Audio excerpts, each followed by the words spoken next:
Es un honor para mí realmente presentar al primer ponente, que es Evaristo Suárez. Me permitiría llamarlo Evaristo Mutualista Suárez, por lo que nos irá ahora de mutualismo.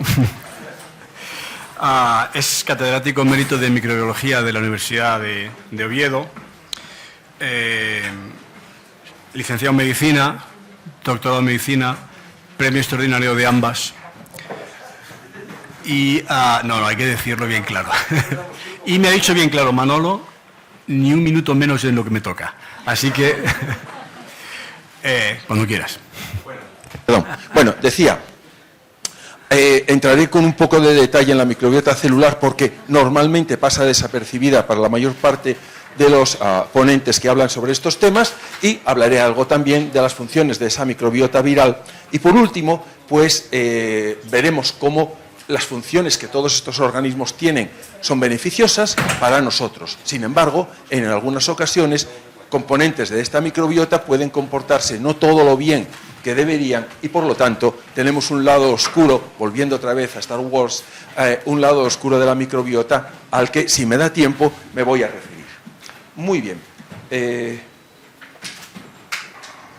coño pasa aquí?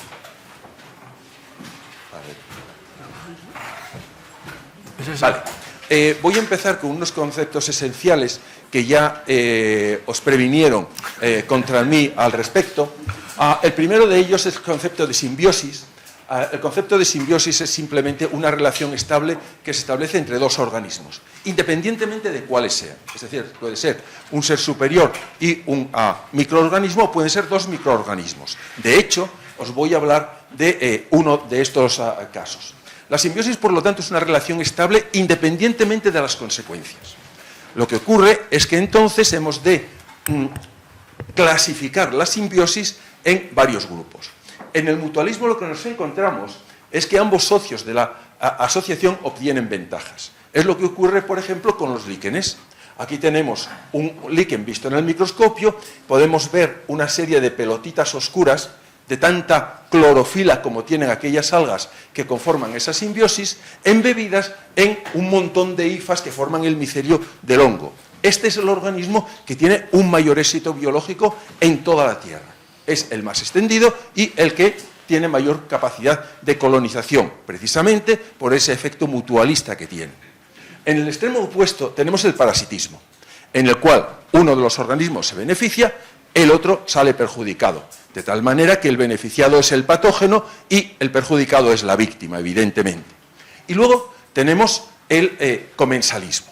El comensalismo sería una situación en la cual uno de los componentes de la asociación sale beneficiado, pero esa asociación resulta ser indiferente para el otro. Bien, tengo que decir que esto, la mayor parte de la gente, cuando se refiere a mutualismo, dice comensalismo, pero el comensalismo no existe. Es un concepto teórico únicamente, porque cualquier relación que se establece entre dos organismos acaba o convirtiéndose en mutualista o acaba convirtiéndose en parasitaria. Fijaos en esta foto que tengo aquí. Aquí lo que tengo es un intestino y aquí tengo un ascaris. Un ascaris es un gusano de cierto porte, que puede tener en estado adulto pues entre 18, 20, 22 centímetros de longitud, y en principio sería un organismo comensal. Él, desde luego, se beneficia a partir del alimento digerido que nosotros le suministramos en el intestino y, en principio, no nos causa ningún efecto. Pero eso es mentira.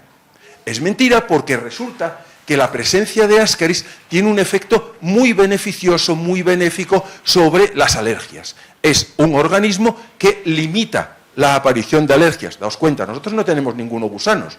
Ahí tenemos algo que nos dice por dónde viene esa epidemia de alergias que tenemos.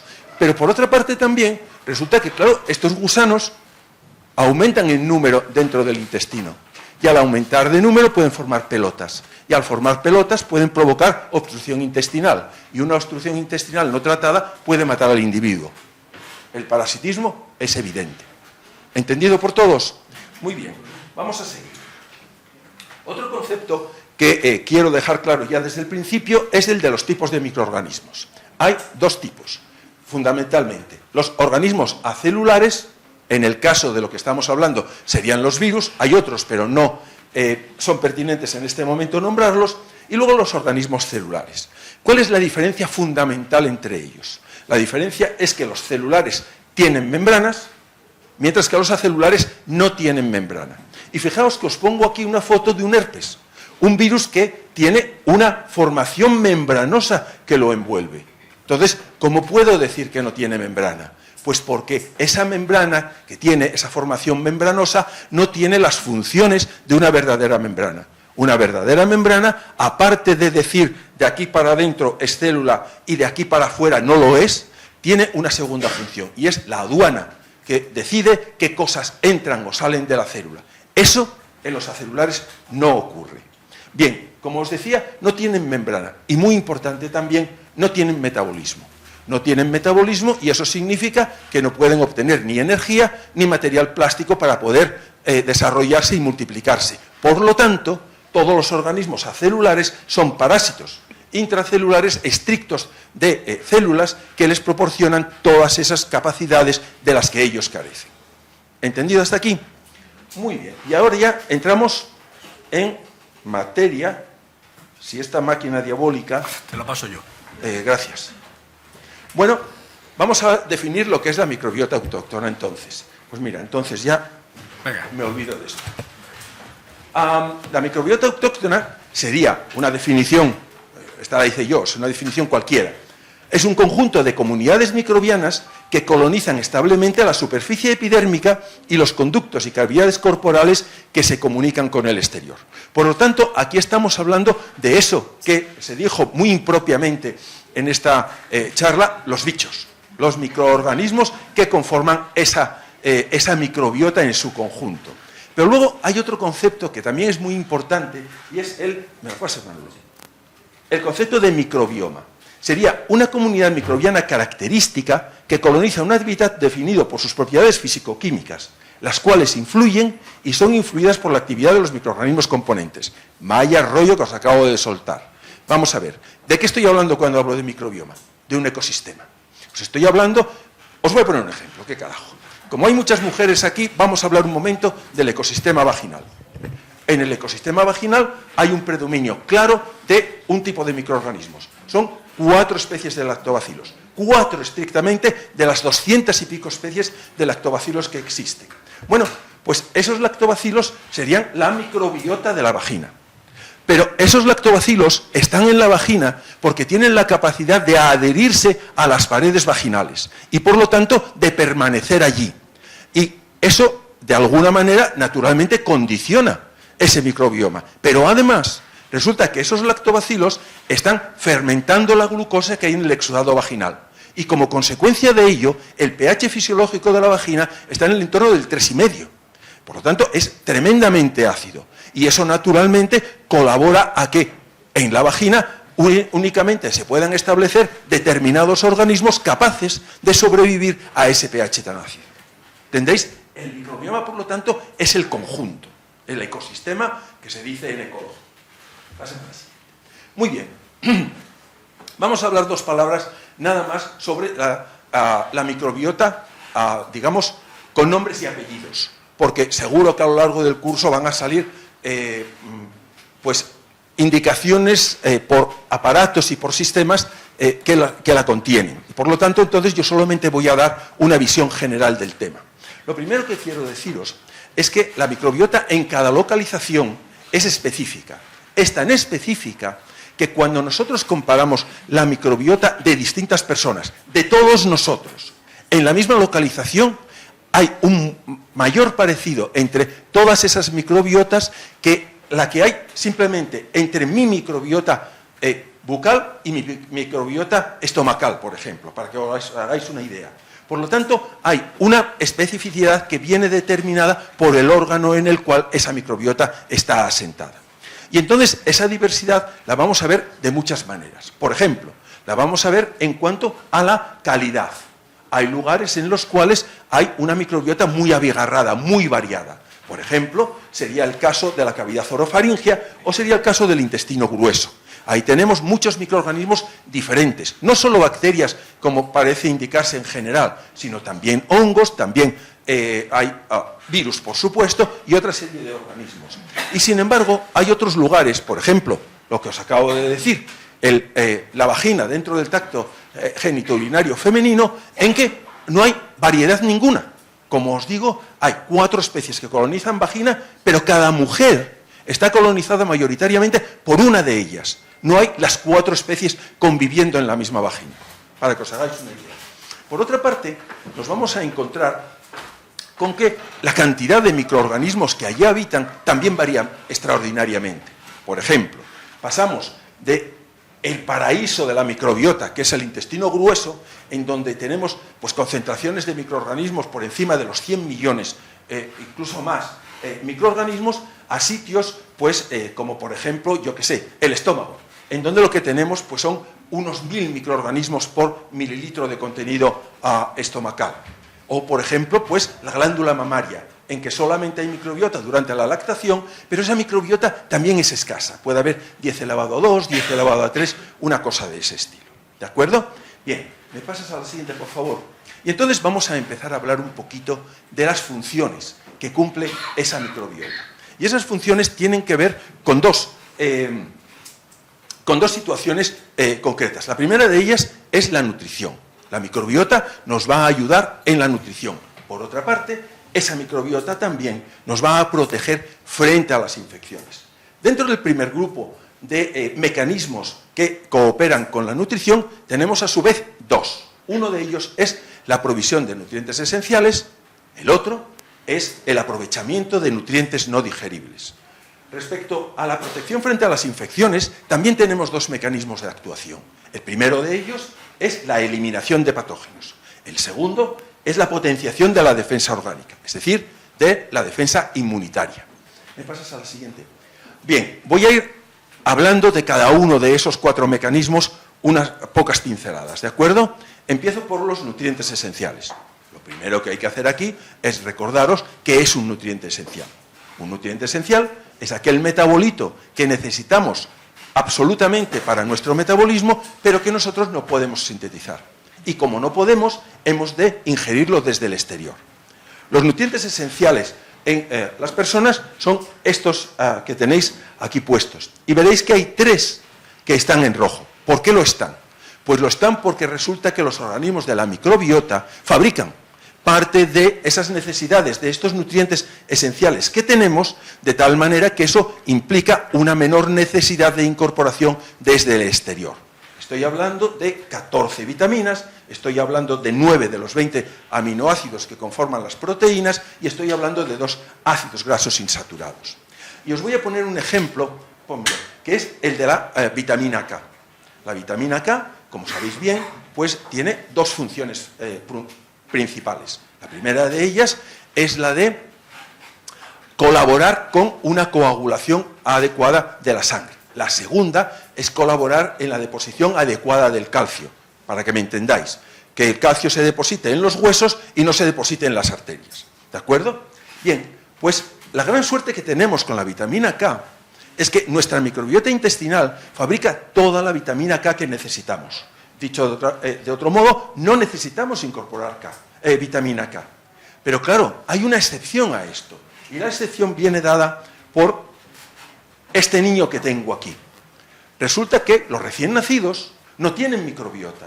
Y como no tienen microbiota, no tienen una fuente autóctona de vitamina K. Y eso puede dar lugar a la aparición de un cuadro que es lo que se llama la enfermedad hemorrágica del recién nacido. ¿Cómo evitamos ese problema? Pues simplemente inyectándole al niño 1 miligramo de vitamina K en las 6 horas siguientes al nacimiento, de tal manera que de ese modo cubres ese periodo en el cual puede haber déficit de la vitamina. En ese periodo ya la microbiota se establece y a partir de ahí tiramos millas. ¿Entendido por todo el mundo? Sí. ¿Me pones al siguiente? Vamos a hablar entonces ahora del aprovechamiento de nutrientes no digeribles. Dale.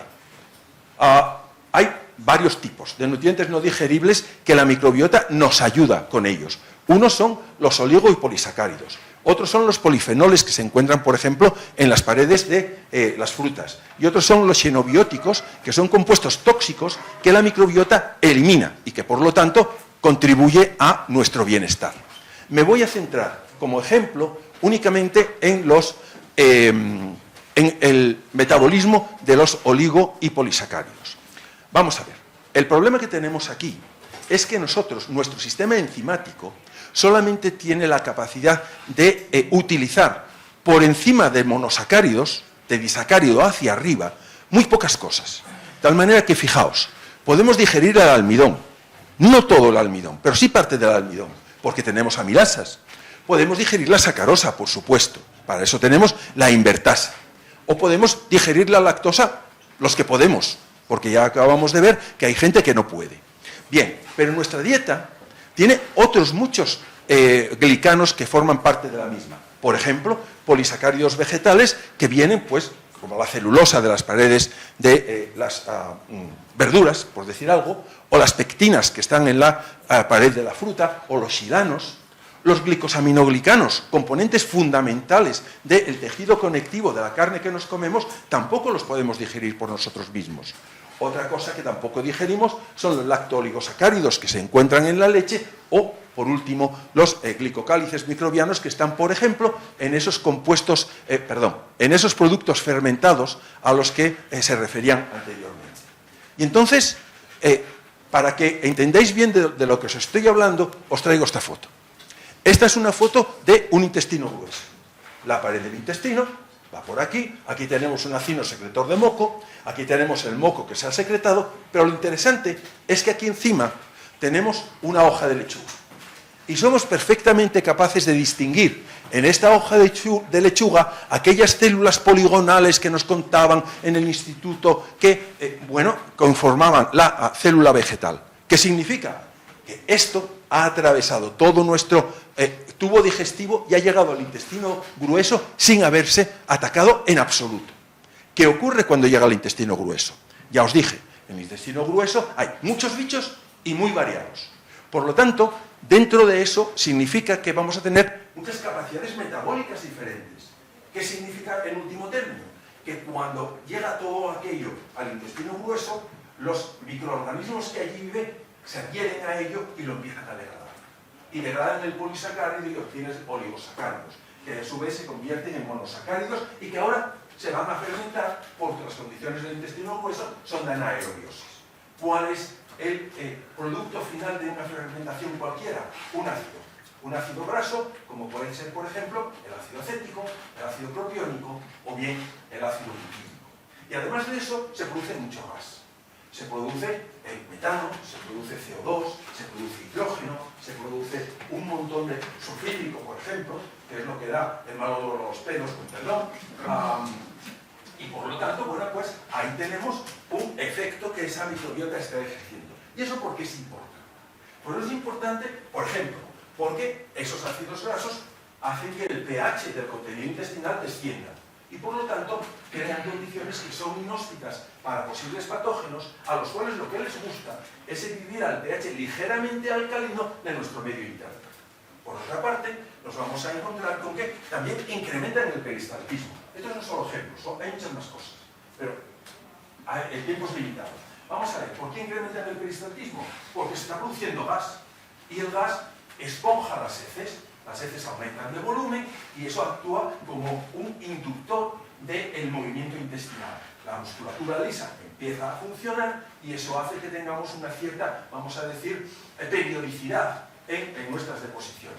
O, por ejemplo, porque todos esos ácidos grasos que acabo de nombrar van a integrarse en el metabolismo intermediario. Por ejemplo, el ácido butírico que se produce va a ser aprovechado por los propios colonocitos. El más del 80% de toda la energía que los colonocitos utilizan proviene de ese ácido butírico en concreto. Pero fijaos, el ácido propiónico es una cosa muy parecida a una triosa. Por lo tanto, a la glucólisis como un tiro. ¿Y qué os voy a decir del ácido acético? Acetilcoenzima A. Y ya estamos en el CREPS. ¿Me seguisteis? Sí. Ponme la siguiente, por favor. Bueno, vamos a hablar ahora de la eliminación de patógenos. Entramos, por tanto, en el segundo grupo de efectos beneficiosos de la microbiota, que es la protección frente a las infecciones. Para ello, ponme la siguiente ya. Para ello, me voy a dedicar a hablar de la microbiota vaginal. ¿Por qué? Porque es de la que más sabemos.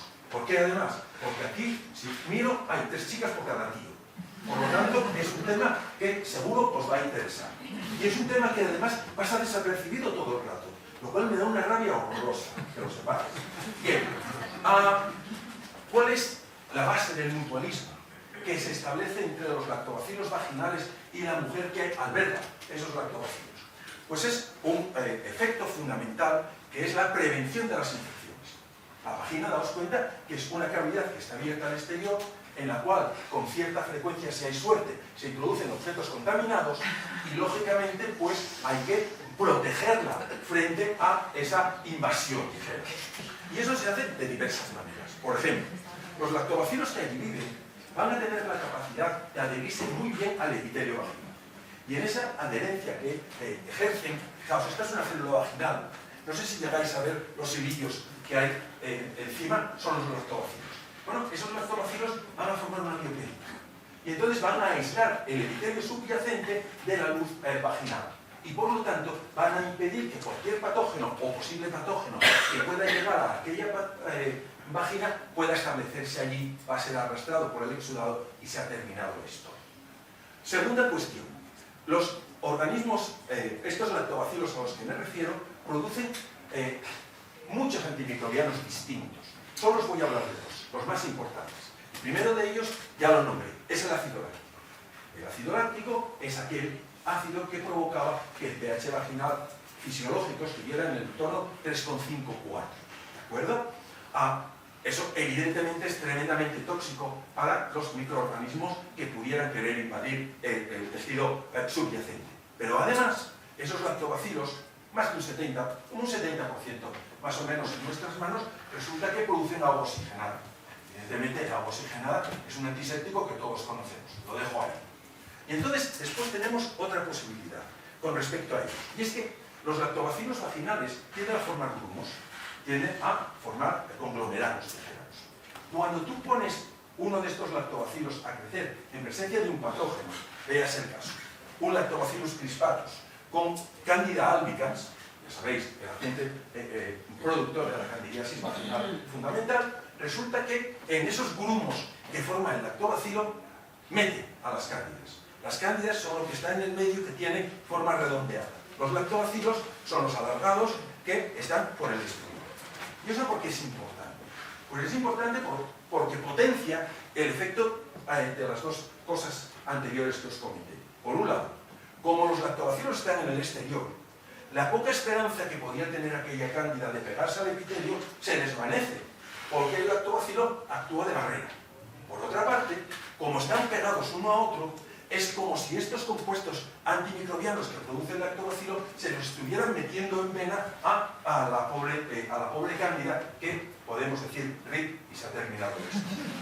Bien, y entonces, para que veáis el efecto real que esto tiene, os voy a citar un artículo muy antiguo, es un ensayo clínico de 1996, pero que sigue teniendo la misma validez que entonces, lo pongo porque es clásico y me presta.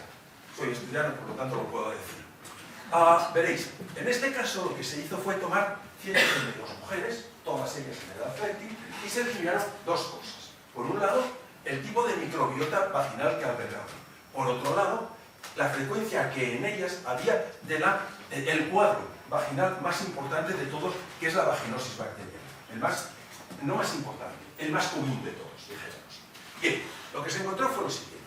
Un 65% de aquellas chicas albergaban lactobacilos productores de agua oxigenada. En ellas, la frecuencia de vaginosis bacteriana era del 3%. Se encontró además que un 22% de aquellas chicas albergaban lactobacilos, pero que no producían agua oxigenada. Y en ellas, el porcentaje de chicas afectadas subía al 25%.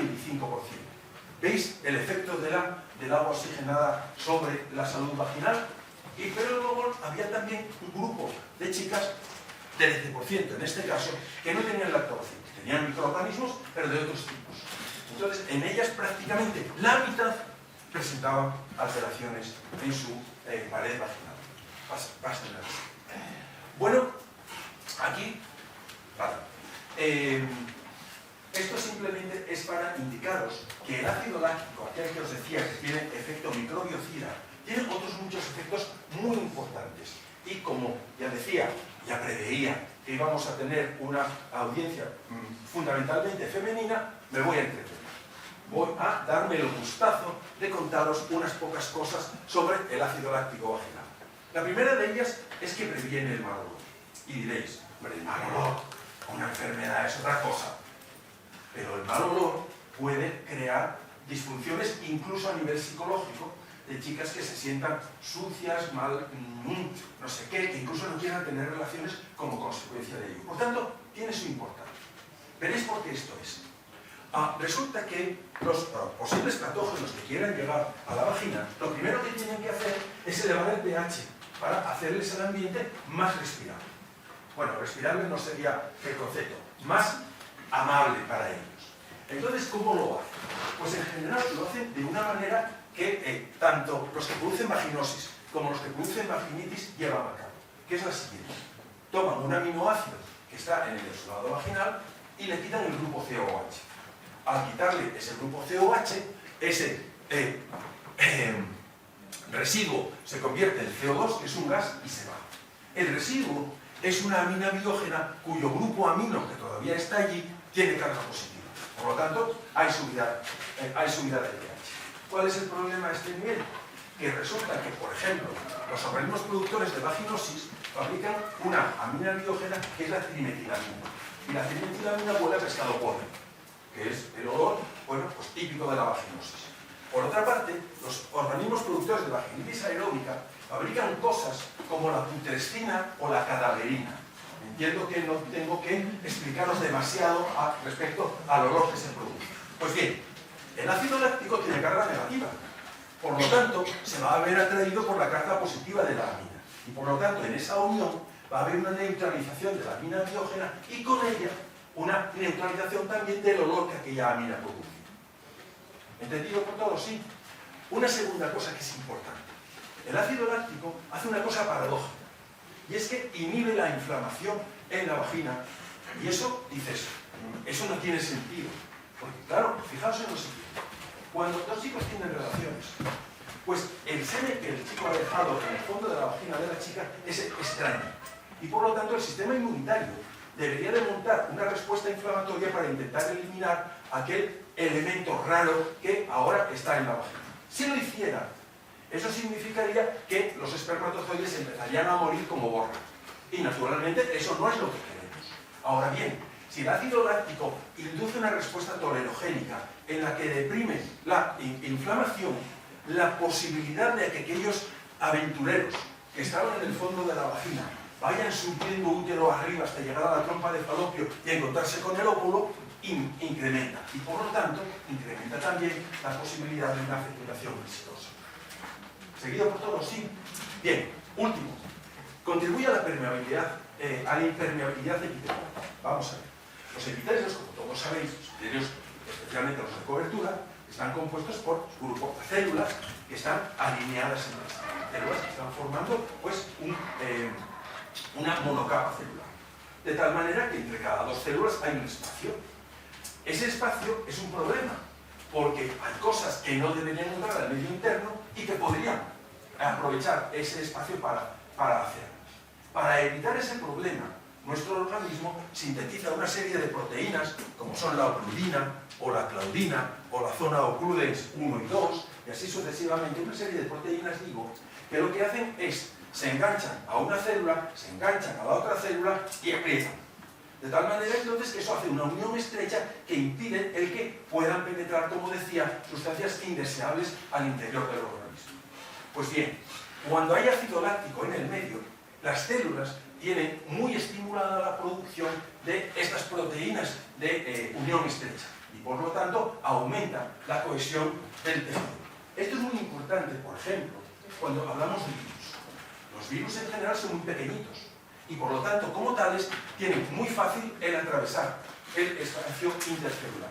Y nos explica, por ejemplo, el por qué una chica que tiene relaciones con un individuo que tiene un SIDA, pues tiene menos 5 veces, menos probabilidades de adquirir la enfermedad que una chica que no tiene lactobacilos en su vagina. Decidme a mí que no es importante. Y ahora vamos a pasar a hablar un poquito de la potenciación de la defensa orgánica, de la potenciación del sistema inmunitario. Y esto lo vamos a ver, uno, a nivel del nacimiento que es cuando realmente el efecto es macroscópico, es enorme, y luego lo vamos a ver que se mantiene a lo largo de toda la vida del individuo. Ponme la siguiente.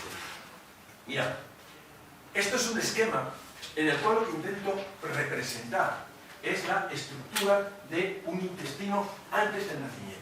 Inmediatamente antes del nacimiento, el niño ya tiene todo lo que su sistema inmune va a tener, cualitativamente, quiero decir. Ya hay células T, ya hay linfocitos B, ya hay placas de Peyer, ya hay folículos linfáticos. Todo ello está ahí ya. Pero, sin embargo, todo ello está en un estado primigenio. Necesita un empujón final. ¿Quién da ese empujón final? Hombre, el siguiente. Le da el empujón final a aquellos microorganismos que empiezan a llegar al niño una vez que éste se empieza a alimentar. De tal manera, entonces, que esto va a provocar, en primer lugar, una estimulación de las células madre intestinales. Se van a multiplicar muy deprisa. Y como consecuencia de esa multiplicación, la profundidad de las criptas va a aumentar, que es tanto como decir, la superficie de absorción aumenta de manera significativa. Por otra parte, nos vamos a encontrar con que eso estimula también la diferenciación de agentes importantes de la inmunidad innata. Por ejemplo, las células caliciformes encargadas de la producción del moco que aísla el epitelio respecto a la luz intestinal. O, por ejemplo, la generación de células de Paneth en el fondo de las criptas. Fijaos aquí, se ven, son unas células, igual no lo veis, pero están llenas de una especie de vesiculitas. Son vesiculitas realmente, porque contienen catequitilinas y defensinas, las cuales tienen como misión fundamental el prevenir la infección por parte de los microorganismos. Muy bien. También la inmunidad adquirida va a beneficiarse de esta acción de los microorganismos. La inmunidad humoral. Os doy un ejemplo y ya. Cuando nosotros cogemos un animal libre de gérmenes, que no ha entrado en contacto con la microbiota nunca, y miramos su capacidad de producción de anticuerpos cuando es adulto, resulta que esa capacidad de producción de anticuerpos es un 2% de la que tiene su hermano, que estuvo pues en contacto con el medio ambiente y que por lo tanto tiene una microbiota intestinal normal, para que os hagáis una idea. Y los linfocitos citotóxicos, esta es una foto probablemente de las más bonitas que yo he visto en mi vida, los linfocitos citotóxicos también dependen en su actuación de la activación que la microbiota produce. Fijaos, esto es una célula de levadura y mirad el mirad el agujero que ha hecho el linfocito en la levadura. Evidentemente, eso ya no es una levadura, es un cadáver. Pásame a la siguiente. Muy bien. Fijaos en una cosa. En todo lo que os he dicho, en lo que estamos viendo es el efecto de la microbiota en los sitios donde se encuentra. Hemos hablado que la microbiota está en la vagina y protege la vagina. Hemos hablado que la microbiota se encuentra en el intestino y participa en la nutrición. Pero no hemos hablado nada del medio interno. ¿Por qué? Porque no hay microbiota en el medio interno. Ahora bien, la microbiota resulta que es muy variada y como consecuencia de ello produce muchas sustancias distintas en su metabolismo. Algunas de ellas pueden permear a través de la pared intestinal y penetrar al medio interno. Por lo tanto, de manera indirecta, sería como si esa microbiota estuviera invadiendo ese medio interno. Y eso tiene importancia. Y tiene importancia porque, por ejemplo, que fue como se descubrió este efecto, va a provocar pues, disfunciones, va a provocar alteraciones, por ejemplo, a nivel cerebral, que se viene hablando de eso con la producción o no producción de mediadores, como el GABA, por ejemplo, el ácido gamma aminobutírico, que sabéis que es un neurotransmisor implicado en los periodos de en la ansiedad, tranquilidad, ese tipo de cosas, o por ejemplo puede la microbiota, hay microbiota que produce por ejemplo etanol en el intestino. Ese etanol se absorbe y eso va a dar lugar a un hígado graso en una persona que no ha bebido en su vida, por ejemplo, por deciros algo así. O, por ejemplo, la alcalinización que se produce de la sangre como consecuencia de la absorción de los grupos amonio que se generan en el intestino y que puede dar lugar a una encefalopatía hepática en enfermos hepáticos. ¿Veis? Quiero decir que hay efectos que son nocivos. Pero claro, ¿qué es lo que nos interesa? Aquí lo que nos interesa es saber cómo se produce la eubiosis. Es decir, si resulta que un microorganismo fabrica GABA y yo internamente, endógenamente también fabrico GABA, tiene que haber un equilibrio entre el GABA que yo genero y el que fabrica el otro para que yo me sienta bien. Porque es lo que nos pasa es la mayor parte del tiempo. ¿Entendéis? Y eso no lo sabemos. No tenemos prácticamente ni idea. Como tampoco sabemos en realidad qué microorganismos son los encargados de fabricar según qué mediadores metabólicos. Sí que sabemos que Klebsiella es una individua indeseable que se dedica a fabricar etanol en el intestino grueso.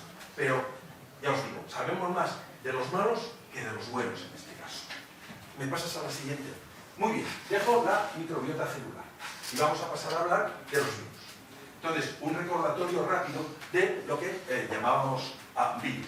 Los virus eran organismos que no tenían metabolismo, ya hablamos de ello, que eso los convertía en parásitos intracelulares estrictos y que en general tienen rango de hospedador estrecho. Quiero decir con ello que los virus que infectan a los humanos, por ejemplo, no infectan a las vacas.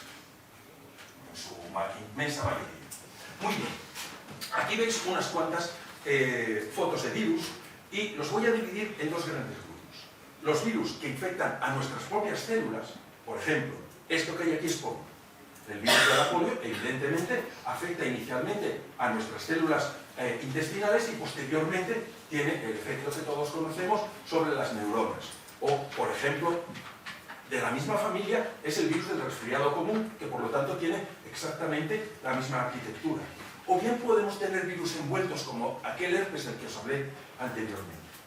Ahora bien, resulta que cuando nosotros miramos la presencia de virus, lo que nos encontramos, ponme la siguiente, lo que nos encontramos es que aparecen prácticamente en todas las partes. La verdad es que cuando hablamos de virus de eucariotas, es decir, lo que afectan a nuestras propias células, habitualmente lo que tenemos son el establecimiento de latencias. Y lo más que podemos es rogar para que esa latencia permanezca, porque la falta de latencia va a implicar casi indefectiblemente un problema. Sin embargo, tenemos también virus que infectan a las bacterias. ¿Dónde van a estar esos virus? Donde hay bacterias, evidentemente. Son parásitos estrictos. Por lo tanto, la mayor concentración de bacteriófagos, virus de bacterias, se va a encontrar precisamente en el colon. De tal manera que nos vamos a encontrar con que el 80% de los virus que hay en el colon son virus de bacterias. Y además, con que su relación con el número de bacterias está entre 0,1 y 1 virus por cada bacteria que haya habido. Es decir, son tan abundantes, básicamente tan abundantes como las propias bacterias en el sitio donde más bacterias hay. Pasemos a la siguiente. Bien, vamos a hablar un poquito de las funciones que cumple la microbiota celular. Y os voy a poner, evidentemente, un ejemplo beneficioso de virus de eucariontes y un ejemplo beneficioso de virus de bacterias, para simplemente compensar.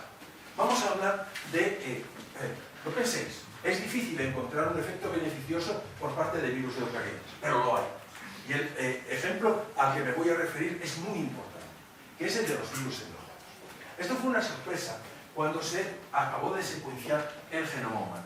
Se encontró con que había una enorme cantidad de virus, de retrovirus, incluidos en nuestros propios genomas, de tal manera que cada uno de nosotros, cada una de nuestras células, alberga unos 100.000 retrovirus, es decir, virus de la misma familia que el VIH, por poner un ejemplo, ¿de acuerdo? Y que eran, por tanto, retrovirus, pero en este caso eran defectivos, es decir, en general por sí solos no eran capaces de dar lugar a partículas víricas nuevas que pudieran iniciar una infección. Por lo tanto, diríamos que son fósiles biológicos que estaban ahí. Entonces la pregunta era, ¿y estos virus hacen algo? Lo primero de todo que se descubrió también es que esos virus se transmitían de padres a hijos porque como estaban dentro de los genomas, pues cuando tú tenías una mitosis o una meiosis, se pasaban a la generación siguiente. Bien, pero durante un tiempo se consideró que era DNA fósil, que no tenía ninguna virtualidad. Hoy sabemos que tiene virtualidades impresionantemente importantes, que muchas de las cuales garantizan que estemos aquí. Por ejemplo, la expresión diferencial. Quiero decir con ello lo siguiente. Cuando yo como algo, resulta que mis células de las glándulas salivares producen amilasa, pero mis células del intestino no producen amilasa, o mis células del riñón tampoco producen amilasa. Y todas las células tienen exactamente la misma dotación genética. Por lo tanto, hay lugares en los que se expresan unos genes y otros en los que se expresan otros. Pues bueno, en esto tiene mucha importancia la presencia de virus endógenos como proveedores de promotores. No me da tiempo a explicarlo demasiado, pero bueno, entiendo que este esbozo os es suficiente. O, por ejemplo, en la eliminación epigénica. Vosotros sabéis que cuando una persona va viviendo, pues las condiciones del ambiente van provocando alteraciones, modificaciones, vamos a decir mejor, en su ADN. De manera que se pone un grupo metilo por aquí, o se pone un monosacárido por allá, y que eso modifica la expresión génica.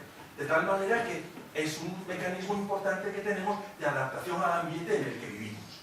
Bien, cuando dos gametos se fusionan para dar un cigoto, lo primero que ocurre es un borrado de toda aquella información que no es heredable y que estaba bien para la vida que habían tenido los padres de ese chiquillo. Pero claro, como no podemos predecir qué vida va a tener el chiquillo que se está gestando, pues entonces le dejamos el genoma virgen para que obtenga su propia epigénetica. Pues eso depende de genes virales. Y un detalle más que es muy importante, que es este que os voy a contar, que es la formación de la placenta. Durante la generación del embrión, los primeros tiempos de la generación del embrión, se generan las vellosidades coriónicas que en último término van a conformar la placenta. Y ahí hay una capa de células que es el citotrofoblasto.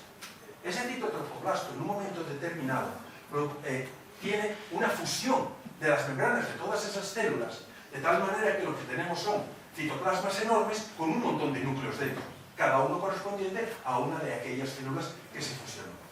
Pues bien, quien lleva a cabo esa fusión de las membranas son unas proteínas que se llaman las sincitinas.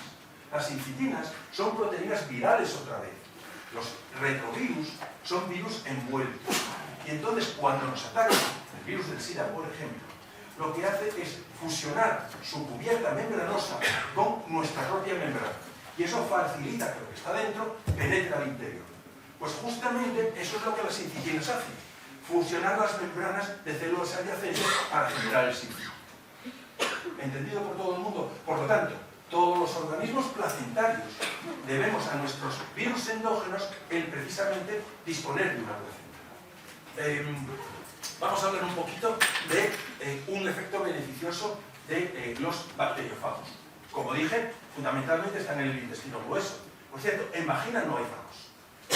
Eso para que os quede claro, porque el ambiente es demasiado ácido. Pero bueno, a lo que os iba. Es un poco más complicado que eso, pero vaya. Vamos a ver, protección frente a la infección bacteriana. Veréis, pasa lo siguiente. Cuando nosotros tenemos aquí colonocitos, estos colonocitos por encima, esta parte transparente, está formada por moco. Y ese moco está formado a su vez por glicoproteínas que están entrelazadas entre sí. De tal manera que forman una maraña tan fuerte que resulta que las bacterias no son capaces de atravesarla para acceder a la superficie epitelial. Y eso es una protección importante. Bien, ¿qué ocurre con los fagos? Los fagos sí que pueden penetrar en el moco porque son muy pequeñitos y por lo tanto pueden colonizar. De tal manera que en el moco tenemos 20 fagos por cada bacteria cuando se miran. Acordaos que teníamos 0,1 por cada bacteria cuando analizábamos la luz intestinal. Entonces, ¿esto por qué es importante? Esto es importante porque esos fagos se van a unir por la cabeza, por la cápsida, a las glicoproteínas en una unión que es específica. Entonces, imaginaos que hay una bacteria que es capaz de degradar ese moco. A fin de cuentas, es una mucoproteína, pues si tienes una proteasa curiosa, puedes hacerlo. Y entonces esa bacteria empieza a colonizar, a profundizar en ese moco. Claro, que llega al epitelio es un problema. Ahora bien, si lo que tenemos aquí es un campo de minas en el cual hay un montón de fagos, con especificidades las que sean, pero que incluyen a esa bacteria concreta que está ahora profundizando, cuando pase por aquí, el fago le va a clavar la cola y va a provocar la lisis de esa célula. Tenemos así un sistema que es específico, porque cada fago afecta a unas pocas especies de bacterias, pero que no depende de nuestro sistema inmunitario. Pásame la serie. Bueno, ya... ¿Cómo voy? Bueno. ¿2 minutos? Sí. El que tiene un amigo tiene una mina, como veis. A lo que os iba. Decía yo que ocasionalmente la microbiota puede no comportarse tan bien como se espera de ella. Y para ello os voy a poner nuevamente 2 ejemplos. Uno de virus y otro ejemplo de bacterias. Vamos con el ejemplo de virus. Todos conocéis lo que es el herpes labial. El herpes labial es esa calentura que sale de vez en cuando éramos jóvenes, cuando teníamos un examen o nos gustaba una moza y no sabíamos si tenía que decir que sí o que no, la ansiedad pues, provoca depresión inmunitaria, y entonces resulta que, bueno, en un momento temprano de nuestra vida, en nuestros primeros meses de vida, debido al desuqueo constante que sufrimos, pues resulta que se nos inyecta el virus del herpes simple. Ese virus del herpes simple sube por un axón, llega al cuerpo neuronal y allí establece una adaptación. Periódicamente, ese virus recupera su capacidad de biosíntesis, de generación de nuevos virus. Y en principio pueden pasar 2 cosas. Una de ellas es, vamos a llamar, banal, en la cual pues resulta que aquellos virus que se han generado bajan por el axón otra vez, siguen el camino inverso que había seguido su progenitor previamente, llegan al labio y tienes la hinchazón. Eso está, bueno, es una cosa que con un poco de paciencia y a lo mejor algo que te ayude puedes eliminar. Pero el gran problema no es ese. El gran problema es que algunas veces ese virus que sale del cuerpo neuronal se equivoca y en vez de bajar por el axón, sube por la dendrita. Y al subir por las dendritas llega al cerebro. Y como consecuencia de ello produce encefalitis. Y el 70% de las encefalitis provocadas por el virus del herpes simple son mortales. Para que os hagáis una idea. Y prácticamente todas están sin morir. Por lo tanto, fijaos, un organismo que estaba con nosotros desde nuestra más tierna infancia hasta nuestra vejez, resulta que en un momento determinado nos puede hacer la paso. Y vamos a hablar un momento de la producción de carcinogénicos como consecuencia de una dieta hiperproteica, en lo cual está incluida una bacteria. Actualmente, cuando nosotros consumimos proteínas, esas proteínas son degradadas inmediatamente pues, por la pepsina estomacal, por la pepsina que se produce en el páncreas, etc. Y se generan aminoácidos que son inmediatamente absorbidos y al intestino grueso prácticamente no llega nada de proteína. Ahora bien, si nosotros tenemos una dieta hiperproteica, nuestro equipo enzimático no es capaz de degradar toda esa proteína y parte de ella llega al intestino grueso. Claro, allí resulta que hay un individuo que es Bacteroides fragilis que cuando ve llegar aquel maná dice, esto hay que aprovecharlo y fabrica una proteasa para degradar esa proteína. El problema de esa proteasa es que va a atacar a aquellas proteínas que yo os comentaba que formaban el espacio intercelular y que impedían que entraran pues, sustancias indeseables al medio interno. Por lo tanto, se genera un agujero. Claro, esto el organismo no lo soporta e inmediatamente pone todo lo que puede para tapar este agujero que aquí se ha producido. Hay reclutamiento de sistemas inmunes para taponar ese agujero, pero sobre todo lo que vamos a tener es lo siguiente. Es una multiplicación celular acelerada para generar una cicatriz. Pero claro, cuando nosotros tenemos una multiplicación celular acelerada, los sistemas de supervisión celular para evitar la aparición de mutaciones no funcionan tan bien. Y claro, si las células se multiplican mucho, la posibilidad de que aparezca una mutación se multiplica también. Y por lo tanto, hay una posibilidad de que aquí se genere una célula tumoral. Esa célula tumoral podrá crecer y, en último término, generar un cáncer de colon como esto que tenéis aquí. Ponme la siguiente. Entonces, cuando nosotros tenemos un miembro de la microbiota que resulta que se comporta, como veis, indeseablemente, entonces hablamos de un patobionte. Este es el último concepto. Un patobionte es un miembro de la microbiota que bajo ciertas circunstancias, por ejemplo, la proteína que llega de más, o cambios genéticos, por ejemplo, las mutaciones que se producen en las células, puede convertirse en patógeno e inducir la aparición de una enfermedad. Y con esto acabo la charla, simplemente os pongo este resumen, creo que os van a dar las las diapositivas. Entonces, bueno, pues en este resumen tenéis lo que os he querido contar. Bueno, como diríamos, de forma resumida.